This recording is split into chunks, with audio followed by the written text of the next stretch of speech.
Hello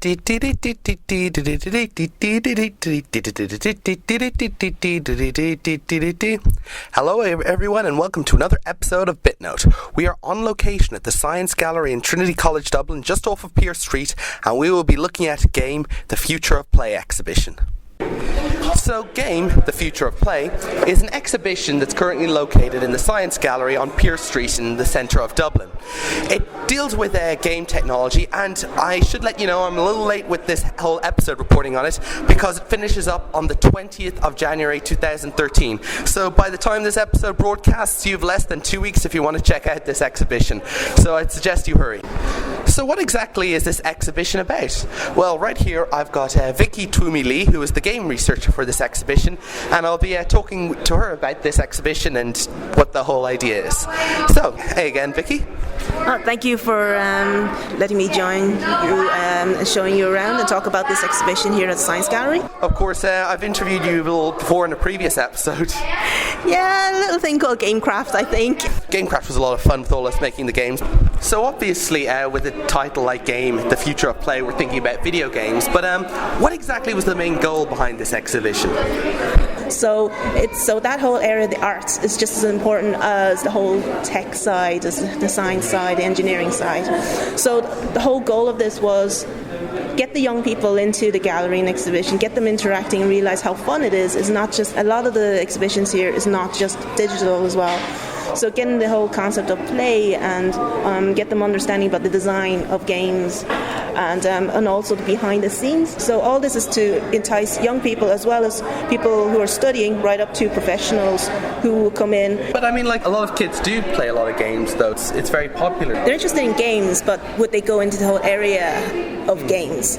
Okay, that's great. I mean, using games as a way of getting people interested in the industry in both the creative aspects and the programming aspects. And also highlighting the Irish indie industry as well. And of course, you mentioned Coder Dojo as well. I mean, that's a great effort. That's a bunch of volunteers all across the country helping young people how to code and program, often video games and stuff. So, Vicky Twomey-Lee, what exactly is your role in this exhibition? I'm the actual game researcher for the exhibition, so my goal is to find all the interesting stuff that's happening that's game related, and basically contact the people and see if they're interested in exhibiting here at the Science Gallery. And then the team here is fantastic. They were in charge of bringing the folks here logistically and doing the paperwork and I just, all I had to do was send a few emails, have a lot of meetings, but other than that, it's been a lot of fun, a lot of reading, a lot of watching videos. It's a hard life being a researcher. Alright, okay, thanks. Well, I think we better start taking a look around some of the exhibits. Yeah. Alright, so one of the first exhibitions you see as you come in the entrance is this exhibition called Interference, and what it basically looks like is a bunch of silver sheets hanging vertically with space to walk between them, and a lot of cork paste you can stick into holes between in the sheets. So, Vicky, what exactly is this about? This piece, this beautiful sculptural piece, is by Eric Zimmerman and Natalie Pazzi, and Eric is a game designer and Natalie is an Italian architect. And as these sheets represents a cell, an organism, right. And all these corks, these red and white corks, represents two different sides. So what you do is you take a black cork piece, you start off in a cell colony, and you pick a colour, you and an opponent pick a colour. So I say you're red and I'm white, and if there's two white in a colony, say if there's two white pieces, one red piece, then I actually colonize that cell. Okay. So what you're supposed to do is you're supposed to find another set of people playing another game in another sheet, and take cells from them. You can't take cells from your own game, and you're interfering with their game to actually try and win and colonize the cell. So as you move through each cell and colonize, the whole game is to win, get as many pieces and colonize as many cells than your opponent. So what you're doing is other people come along and take your cell, your little corks as well, and basically they're interfering with your game. So it gets minimum 4 players to play this game, but obviously as many players as can possibly fit, and it goes bonkers and mad. So that's very clever. So basically it's a game about how you playing a game with someone can interfere in another game played by someone else. Exactly. Opposite the interference, just as you come in, there's another quite visually grabbing exhibition called Game Arthritis. It's a set of colour photographs. Each of the posters shows one person on one side using a video game peripheral, and on the other side them showing some injury or disfigurement which is implied to have been caused by using this video game peripheral. Some of the photographs they show are kind of shocking and twisted, showing a lot of injuries or deformities allegedly caused by these game controllers, and it kind of set me into a spin of, wait a second, this can't be true, can it? And I mean, like, if I look at it, well, apparently one of the guys has still used an Atari joystick enough to get injured by it, so that kind of implies that maybe this doesn't have the most amount of truth behind it, and even the wording is a little tricky. So, I mean, Vicky, these images, they're not real, are they? I hope they're not. It is quite scary when I first came across this in part of the open calls. And you see like swollen hands and fingers and stuff. Yeah, especially when I've been playing games since God knows I was like a really tight kind of girl. Kind of when my dad got us our first Famicom back in 1984. But you hear about maybe RSI. You maybe hear about don't sit too close to the TV, or you might need to get glasses, which doesn't matter because I wear glasses anyway from all the studying in quotes. But to me, it's more as in a sensational piece. It's to highlight the problems of gaming too much and not taking enough breaks. Well, yeah, like you said with RSA, sometimes a repetitive action can cause a bit of injury, and maybe looking at an illuminated screen in a dark room isn't the best. But it's just this is like a huge exaggeration. This is, as you said, a bit sensationalism. And I mean, like, in one case, the woman isn't even holding a video game peripheral. It's just a pair of those 3D glasses, with the blue tint and the red tint. Well, guess what? It worked. It got people stopping and looking and wondering what it is and what's going on, and they're talking about it, and it works. And it got you talking. Well, like, you got me there. Let's move on. And this exhibition is the Outer Body Maze. Now, I actually played this, and I was pretty damn good at it. What's happened is essentially you've got a simple maze pattern on the floor, and you're to walk around this maze. It's just a pattern. You're going to walk around it from like 1, 2, 3, and 4 various parts of the maze. But the trick is you're wearing a pair of goggles, and those pair of goggles are broadcasting an image from a camera that's positioned diagonally across from the and above from the maze. So it's basically you're looking at the maze and yourself in the maze from a third-person perspective, basically like an isometric perspective, and you still have to, looking at this out-of-body viewpoint, still have to walk around the maze. Yeah, it is. It's quite a simple maze, but wearing a goggles and actually seeing yourself in third person, it is quite disorientating, and it is quite fun as well. Especially at the moment, there's one kid playing, but if you have two players playing, it can get very competitive. There can be a bit of cooperation, but in the end, people are just pushing each other out of the way to win the maze, and it's quite a lot of fun. It's a very clever idea, and it's simple and clever, and plus, your brain doesn't really work where your legs want to go. It's quite, as I said, it's quite fun to watch, and you can be very distracted watching someone play this. Yeah. Okay. So the next exhibition is Lunar Trails, which is basically a variant of Lunar Lander. Now, the objective of Lunar Lander is basically to land a lunar lander on the moon, and you can rotate the craft and apply a thrust. But the tricky thing is to make sure, first of all, that you land on a flat surface, second of all, that you land on it slow enough so that you don't crash and cause a crater, and third of all, to make sure that you're not spinning, too fast laterally across the surface of the moon to trip you all up. Now, this thing, Lunar Trails, is a variant on the Lunar Lander in that everyone who plays a game of this has the route that they took from the starting point to the moon surface mapped out on both the computer screen and also a chalkboard. There is actually a little robot that applies chalk to the chalkboard that draws out the route that their Lunar Lander is taking. And over time, a great big pattern is built up over all the alternative routes down to the surface combined. So, Vicky, who came up with this? It's basically by a game designer called Seb Delisle, and he initially created this in JavaScript. I think he might have ported this to HTML5. That's how I actually found the guy in the first place. I was looking for HTML5 game coder. And basically he loved, as you can see, he loved Lunar Lander. That's why he ported a game. And he basically when he put it embedded on his website, when lots of people were playing it, he caught all the coordinates, and he decided to basically see what it looks like, and he saw all these beautiful trails. And by the time I contacted him and said, I want to actually do a huge version, I want to actually get a kind of a plotter and actually draw the trails. So this is how this concept basically came to life at the game exhibition. As you can see, it's actually not chalk, it's actually a white marker, and it's drawn on black paper. And it's basically quite wonderful, having this machine. This was custom made by an engineer and himself, and it's just basically on a string, and it's just nice to watch it going back and forth as well. It's very kind of therapeutic. Unfortunately, in any technical exhibition, not every exhibition is going to work the whole time, and I think we seem to have one example here with We the Resistance. So in lieu of actually trying this out, Vicky, could you let me know what this exactly is about? We the Resistance is it's like a game that you're played in Science Gallery. It's like a meta game, so you game within game. What people do is they come along to the gallery and they basically get a picture taken of themselves and probably have a Twitter handle as well. And you're actually just joined the Resistance, and what your whole sole goal is to pass messages out. After given an RFID card, you have to find these black boxes around the gallery, and every time you swipe, and the message gets passed out.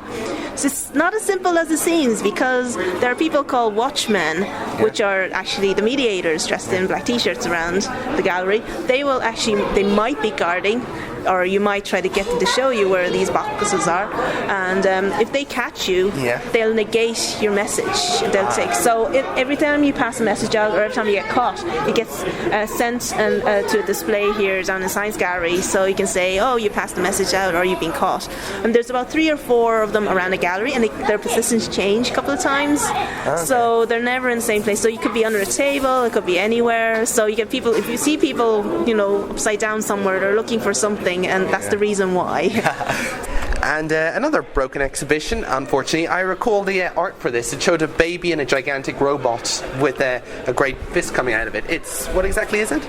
It's called Bionic Rochambeau, and it's by a guy called Kieran Nolan. And he's an Irish. I think he's a game designer. He's a researcher as well, especially interested in the whole gaming devices and how you interact with games. And this actually is a prototype where there's normally a pair of gloves, so one person wears a pair of gloves, and there's kind of magnets in between the fingers. And what happens if you do scissors, or you do rock paper scissors, it goes the countdown, and you basically do a Rochambeau, and then you see who wins. Those are a great selection of exhibits. We now go upstairs to see a few more. So, one of the first exhibitions we see when we get up is the Angry Birds exhibition, and I don't see any of the cute little cartoon birds anywhere. Instead, what I see is a great big grid of cards. They're very small cards, largely white, in a great grid, and each card has this black smudge on it, or a couple of black smudges. So, Vicky, what exactly is this? Well, this visual piece is actually how to finish Angry Birds, but showing you with each finger swipe. So each of those smudges is actually a finger swipe on when you pull a bird back and let go. So what he's showing you is how over the last 5 years ago, we wouldn't have known how to swipe on the phone, the smartphones. Nowadays, people are intuitively swiping and playing games, and this is a very repetitive. You can notice it's all repetitive, kind of set of gestures, and that's the whole premise of his artwork as well. It's all about repetitiveness. Okay. So is it like is this like a complete game of Angry Birds? Is the first card like the first level, the second? That's what he says on the open call when he submitted it, and there's 315 of these thumb swipes. Alright, so another exhibition, How to Baby Castles, which apparently is a bunch of great big cuddly animals that basically seem to have computers integrated into them.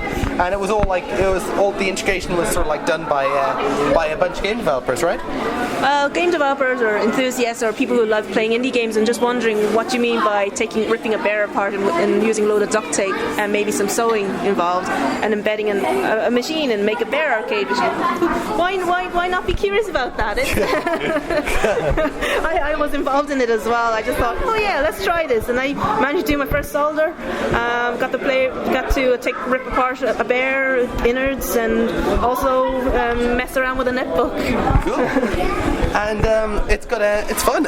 It's got 2 games running on them at the moment. One of them is Super Crate Box, which I'll probably look into more, and the other is Every Day It's the Same Dream, which I'll talk about on another show. They deserve a little more time to themselves to talk about. Okay. And over here is the game design studio, which you've been involved with. Tell us a bit about that. Basically, this is basically a few computers for people who want to create a simple game and learn how to create one. And there's lots of free applications like Scratch and Construct too. And there's a few tutorials. And people just come up to Science Gallery upstairs, sit down, turn on a computer, or just sit there on a computer and just make your own game. And if you don't understand them, there's a few mediators around to help you along as well. That's brilliant. So this isn't just about showing people and people absorbing stuff. This is about encouraging people to actually create as well, which is pretty awesome. Yeah, exactly. So it's not just for young people, it's for adults as well. So, and it also shows you that you don't have to spend a lot of money to download these fancy applications to make games. There's a lot of free ones out there and very simple to use, and it gets you started as well. If you're interested in making games, try these out, and then if you want to go advance more, there's more intermediate and advanced applications to download and try. Cool. So that sounds great. So just to if anyone's interested, the programs were Scratch and Construct 2. Alright, also on the top floor, I think is one of the more fun exhibits, Re-Pong. Now, I think most of us are familiar with Pong. Basically, there's 2 paddles, one on the left, one on the right of the screen. A ball bounces between the 2, and there are 2 players, each of which has to make sure that when the ball is heading towards them, that it hits their paddle rather than misses their paddle. So it's kind of like table tennis in a way, but just moving back and forth these little paddles. What Re-Pong does is take the simple basic concept and reinterpret it in numerous different ways. So one of the fun things is what they've done is, obviously it's still a 2-player, and they've got these wooden great big like levers that you move back and forth to move the panel, but they've put a great big chest expander sort springs between the 2 wooden panels, so that when you're trying to move your paddle, your opponent can move their paddle and try to like spring your paddle off. So this is basically a version of Pong where your opponent can actually interfere with your ability to move the paddle back and forth. And then of course when you hit the ball back, then you can just move your thing up and down and get the springs acting on their wooden lever so that they're interfered with their shot. So I was just playing with Vicky here, and I think we had a lot of fun with this. It's a very clever idea, because traditionally with Pong you hit the ball backwards and then it's a waiting game, you depend what the opponent does, but with all these springs back and forth, now you actually have an active part to play in trying to put off your opponent's shot. Another version of Re-Pong is done similarly, only with basically spirit level. So it's kind of like you hold this wooden chunk to horizontally, and then you tilt it left or right to move your paddle up and down. It's a bit of fun, and got a spirit level and everything. And another one, which you play it with microphones. So you say a deep voice like in order to move your paddle up, and a high-pitched voice like to move it down. So you actually control the paddles just using your voice. And I think one of my favorite ones in this part is this exhibition in the center. And the Re-Pong exhibition is like a raised barrier, and on one side are 2 buttons for controlling each paddle, and on the other side is basically the screen. So what happens, it's best played with 4 players, is that the person who sees the screen gives instructions to the person on the other side of whether to move up and down, and that moves their paddle up and down. So the guy looking at the screen has to provide feedback to the person who's actually controlling the paddle to move the paddle, and meanwhile the person who's moving the paddle has to press the buttons corresponding to the instructions. And basically it's a great bit of cooperation, because you've got to constantly give the other person instructions in order to try to win the game. And like I said, it's best played with 4 players, where 2 teams of 2 where one is working with the others. Anyway, no matter which variant of this Pong you try, it's a lot of fun. So the next exhibition we have is Granny's Backyard by Tim Garbus. Now this is actually a really fun little one. We've got a great big screen that shows all these like retro sort of pixel art stuff, and but on the surface in front of me we've got obviously a little joystick that controls the character. But we've also got a bunch of wooden cubes and a surface containing a lot of little lights. And what happens is when you put the wooden cubes in somewhere in this grid of lights, you actually affect the actual gameplay and the actual scenery of the level that you see in front of you. You've got 3 color ones, green, blue and red. Red, when you put red down, it suddenly makes a block of earth appear there. When you put blue, it's water, and when you put green, it's vegetation of some sort. And it's really clever. Like if you put like 2 blocks, if you put a green block over a red block, it has a palm tree. But if you put 3 blocks in a vertical thing, it has a really tall palm tree. If you put a blue block in the air, it's a cloud. But if you put a blue block between 2 red blocks, it becomes a lake. And if you put a blue block above a bit of a red block, then it becomes a water spout coming out of the ground. And it's even a lot of fun as well. If you put a green block under a blue block, it becomes seaweed. But if you put a green block over a blue block, then it becomes a water lily on the surface of the water. So it's just really, really clever, all the different ways that all these different combinations, putting the blocks together to create all these different levels. And in the meantime, we look at the map and we see how it changes from day to light and all these bright, colourful graphics. And meanwhile, you're moving around the blocks. And of course, once you've constructed this nice little word of all the blocks, you can move your character around and jump and climb trees and go flying up water spouts. So it's just all really interactive, got really immediate feedback, and it's all just a very fun, bright, colourful and creative game. Okay, I think what we're going to do is talk about, I think, my favourite game exhibition now, Game Border. This is a very, very clever whole exhibition thing. When you look at it first, you see a bunch of screens and TV screens and consoles arranged in a line, embedded on the wall in a line from left to right, and it all starts very clearly. What happens is, on the very first screen to the furthest to the left, it's a simple game and watch game, those classic LCD games made by Nintendo, when you basically press left and right and this platform appears, and a little character in a hat just moves gradually from the left and right. You just have to press the left and right buttons to make sure that a platform is in the gap so that the player manages to make it from the left side of the screen to the right side of the screen without falling into gaps. But here's where the thing begins. Once the character moves out of the right side of the game and watch screen, he suddenly moves into the screen that's right, into the left side of the screen that's right beside it. And this one seems to be kind of like a bright, colourful, like Mario-style platform game. And so suddenly your character, which was in the game and watch, is now in a completely different platform, in a completely different game. And he's moving from left to right, and you have to grab the gamepad and press jump and jump. And so he jumps over the pipe and he jumps over the blocks, and then he manages to make it to the right of the screen, but he moves on to the next one, which is suddenly basically pilot wings. He runs along and jumps, and you have to pick up the Super Nintendo controller and press the button at the right time so his parachute opens so he lands safely. And then when he lands, he walks across the bottom of the screen and moves into suddenly what looks like a basic 3D fighter game. So as you can see, the character is moving from one screen to the next and to the next, from left to right, and every time it ends the right side of one screen, it appears on the left screen of the screen beside it. So you're actually playing this game character as it transitions from one game to the other through the eras, and all the games he travels through is kind of like a summary history of the history of game development, which makes it all the cooler. Now there is a Game Boy which isn't working yet, but of course, like I said, we've got the 3D fighting game that's done with the Sega Saturn control pads that's kind of aimed to be like Virtua Fighter, and then we've got and then it moves into a Silent Hill sort of game. Like some kids were playing it earlier saying Silent Hill, but this is like the classic controls where you have to press left and right to rotate the person, and you basically have to make it through this 3D area and get into a game to escape. And then you've got one game that's like a generic bright, colourful Nintendo DS game, and then there's another. Then once you jump up the top of the Nintendo DS game, you're placed in a PSP game that's kind of like Loco Roco, where you have to rotate the screen in order to roll it in. And then you've got a 3D beach volley game, and it all finishes up using a Kinect version that's like where you have to use great big hand gestures in order to move this floating platform, and in order to fill it to 2 gaps, which is almost exactly like the same thing, which is a callback to the original Game & Watch game, where you basically had 2 gaps, which at first you filled by pressing buttons, and in the final game you fill the gaps by basically using arm gestures in order to move the platform into the gaps. So it's just a really awesome exhibit, kind of like a brief history of video games in one way, because we get to see a character move through all these games, but also a really cool idea. So yeah, Game Board are definitely cool. So we've got another exhibition here, which is Relax and Race, where essentially there are these monitors that are put on your fingers, I believe, and they are two dragons that race across the landscape, and in order to get your dragon to go the fastest and win the race, you have to relax more than anyone else. So this is basically relax to win.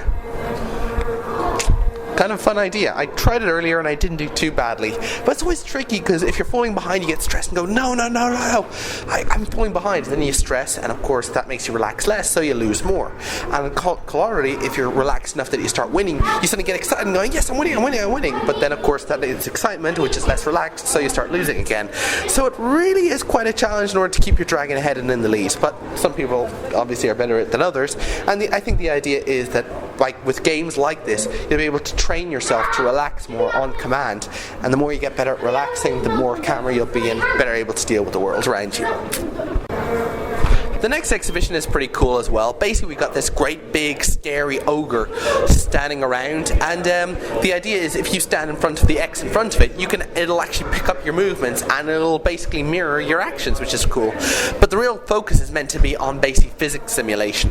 So for instance, the ogre is wearing all these tattered clothing, and he's also got a great big bulky belly. So the idea is that the belly and the clothing and a few bit of floppy skin all moves dynamically according to how you move it around, you know? We've got Doodle Defense, which is unfortunately yet another game that's not quite working, but the idea is you're actually meant to draw on this whiteboard with a marker exactly what the actions of the game is meant to be. We've also got Connect to Scratch here. Yes, yet again it's Pong, and this time it picks us up your body movements using Connect. By the way, I mentioned Connect a few times in this exhibition. Essentially, it's that it's the sensor developed by Microsoft that basically faces you and is able to pick up your gestures and body postures and movements. So the idea is you're able to control the game or the environment through your body movements and actual physical interaction rather than just through a controller. Connect to Scratch is basically a way of quickly developing these sort of games, just even by people who weren't that familiar with programming. Connect to Scratch, I believe, was developed by Stephen Howell, and it's a great idea. Just like this earlier stuff I talked about, like Scratch and Construct 2, it's making it easier to get involved in game development. And so I think the last exhibition we're talking about is Generations. Now the idea is, can you have a video game that you actually won't be able to complete in your lifetime, so that you pass on to your descendants so they'll keep playing the game, and then their descendants will keep playing the game. You know, I actually really like the idea of something like that. I think the idea of just having a game or progress that has been built up over the generations and continued on is a great idea and very heritage inspiring. But unfortunately I can't really evaluate whether this particular game fills that criteria, because right now apparently what it's doing is going back over the blocks that have all... It's basically a thing where you build blocks one on top of the other, building a great big tower, but apparently right now I can't interact with it because it's slowly scrolling back over all this tower it's being built and completely is non-interactive in any way. Either way, I think the idea, which apparently I'm going to have to take for granted that this game encompasses, is actually a very decent one, and also I think we'll probably see more of these sort of games, though maybe not in a format exactly like these. And so one other exhibition, My Life Walkthrough.